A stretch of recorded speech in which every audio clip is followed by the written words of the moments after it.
Assalamualaikum warahmatullahi wabarakatuh. Kami dari kelompok 2 akan mempresentasikan hasil kerja kelompok kami, yaitu membahas tentang penalaran induktif dan penalaran deduktif. Pertama-tama, perkenalkan nama saya Syarla Ajenirmala dengan NIM 2261026. Perkenalkan, nama saya Nabila Asyanti dengan NIM 2261011. Perkenalkan, nama saya Dita Nur Hasana, NIM 2261012. Dan saya Anissa Fitri Purwaningsih.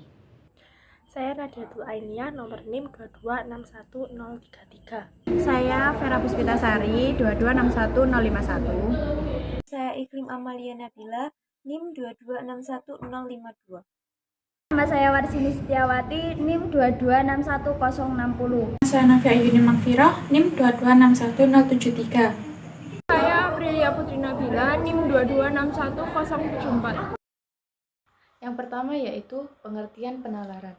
Penalaran yakni suatu proses mental manusia dalam mengembangkan pikiran dari beberapa fakta atau prinsip. Hasil penalaran manusia dipengaruhi oleh dua faktor, yaitu yang pertama faktor bahasa dan yang kedua adalah faktor pemikiran. Penggunaan bahasa diyakini dapat memanifestasikan pemikiran abstrak kita yang dapat tertuang dalam karya ilmiah. Bisa atau tidaknya pemikiran yang tertuang dalam bahasa tergantung orang tersebut. Hubungan pikiran dengan bahasa dikenal dengan inner speech dan external speech. Dalam hubungan pikiran dengan bahasa dikenal dengan inner speech dan external speech. Yang pertama adalah inner speech. Inner speech merupakan suatu tujuan, yaitu pikiran yang berkaitan dengan kata. Kata itu lenyap pada saat pikiran terbentuk. Yang kedua adalah external speech. External speech menerangkan pikiran yang terbentuk dari inner speech yang kemudian terwujud dalam kata-kata. Selanjutnya adalah penalaran induktif. Penalaran induktif atau induksi atau empirisme atau logika mayor adalah suatu proses berpikir yang bertolak dari sejumlah fenomena individual untuk menurunkan suatu kesimpulan atau inferensi. Prosesnya mulai dari bergerak dari penelitian dan evaluasi atas fenomena-fenomena yang ada. Selanjutnya, macam-macam penalaran induktif. Empirisme atau logika mayor. Terdapat 3 jenis macam-macam penalaran induktif.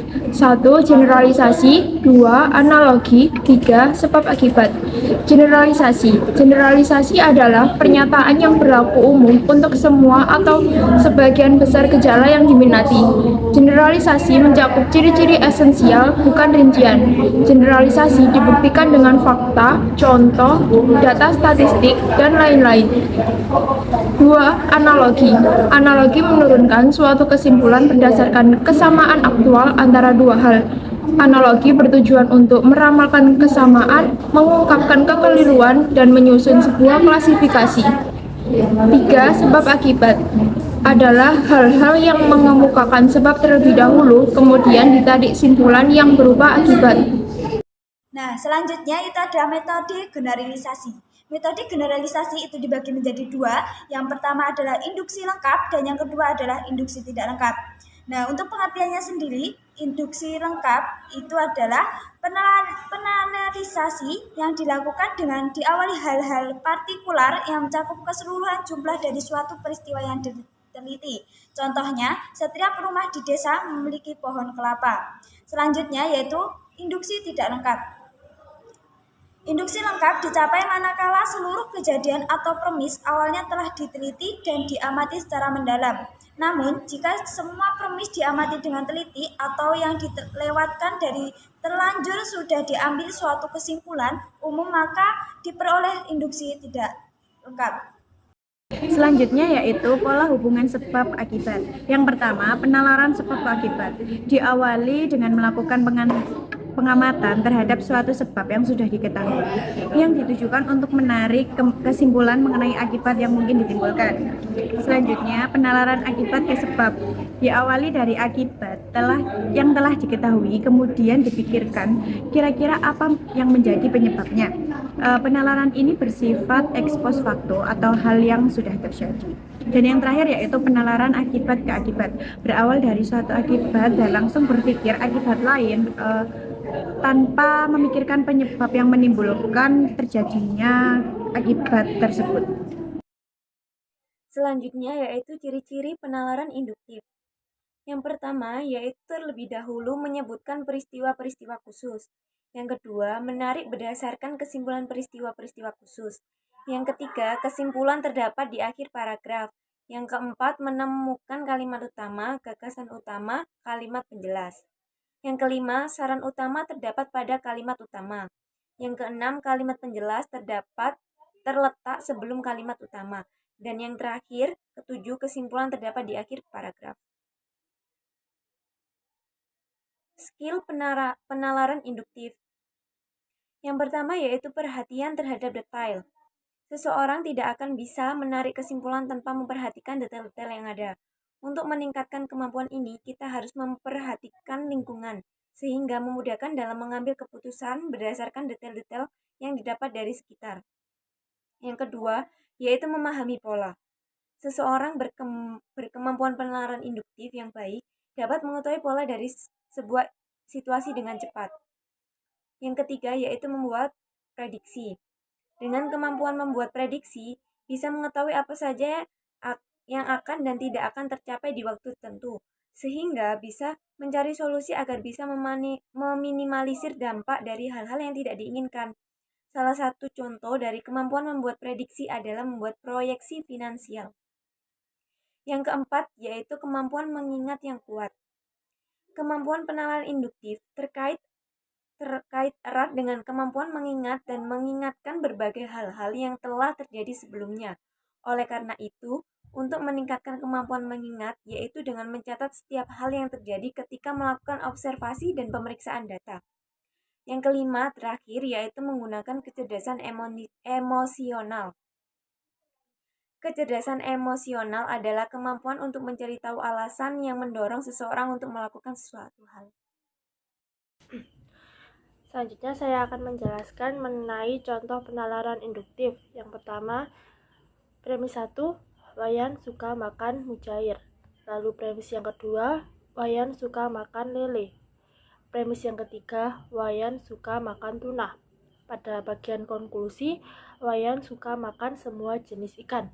Penjelasannya, pada penalaran induktif ini, munculnya premis baru bisa mengakibatkan gugurnya konklusi yang sudah diperoleh. Sebagai contoh, misalkan muncul premis 4 pada contoh di atas. Premis 4 yaitu Wayan tidak suka makan teri. 2. Premis tersebut menyebabkan konklusi Wayan suka makan semua jenis ikan menjadi salah. Hal itu disebabkan ikan teri juga termasuk jenis ikan, sehingga apabila menggunakan penalaran induktif sangat dimungkinkan adanya ketidakpastian. Lalu selanjutnya kita akan masuk ke bagian penalaran deduktif. Penalaran deduktif adalah suatu kerangka atau cara berpikir dari sebuah asumsi atau pernyataan yang bersifat umum untuk mencapai sebuah kesimpulan yang bersifat khusus. Dalam penalaran deduktif terdapat dua teori, yaitu teori koherensi dan teori kebenaran pragmatis. Yang pertama yaitu teori koherensi, yang mengatakan bahwa kebenaran itu merupakan suatu proses yang menunjukkan adanya keadaan yang runtut, yang masuk akal, yang saling berhubungan antar gagasan yang dimiliki oleh seorang subjek mengenai suatu objek tertentu. Dan yang kedua yaitu teori kebenaran pragmatis, yaitu teori kebenaran yang memiliki kriteria suatu pengetahuan adalah benar apabila memiliki kegunaan praktis atau manfaat dalam kehidupan. Penalaran deduktif sering disebut dengan istilah logika minor karena mendalami dasar-dasar penyesuaian pemikiran dengan hukum, rumus, dan patokan tertentu. Pola penarikan kesimpulan merujuk pada pola berpikir yang disebut silogisme. Bermula dari dua pernyataan atau lebih dengan sebuah kesimpulan. Kedua pernyataan tersebut sering disebut sebagai premis minor dan premis mayor. Kemudian diikuti penyimpulan jika kedua premis dan cara yang digunakan benar, serta hasilnya juga menunjukkan koherensi data tersebut. Penggunaan premis dalam deduksi. Contoh, premis mayor. Setiap hewan merupakan makhluk hidup ciptaan Tuhan. Premis minor, gajah adalah salah satu jenis hewan. Kesimpulannya, gajah adalah makhluk hidup ciptaan Tuhan. Yang kedua adalah premis mayor, perbuatan yang merugikan orang lain adalah dosa. Premis minor, menipu merugikan orang lain. Kesimpulannya adalah menipu adalah dosa. Penerapan deduksi lainnya adalah matematika sebagai salah satu disiplin keilmuan yang menerapkan prinsip koherensi di dalam pembuktian kebenarannya.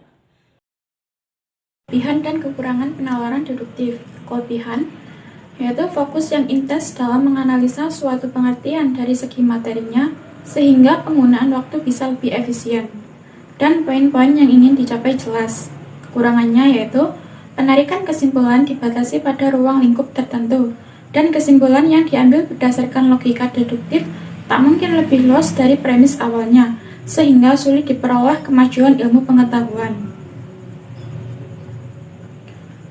Cara meningkatkan kemampuan penalaran deduktif, yaitu melatih logika, memperbanyak ilmu pengetahuan, dan memperbanyak observasi atas suatu peristiwa yang terjadi di sekitar. Manfaat memiliki kemampuan penalaran deduktif. Yang pertama yaitu dapat meningkatkan value diri, yang kedua melatih kemampuan problem solving, yang ketiga memudahkan kerjasama tim, yang keempat memiliki pemikiran kritis, dan yang kelima memudahkan pengambilan keputusan dan penyelesaian konflik.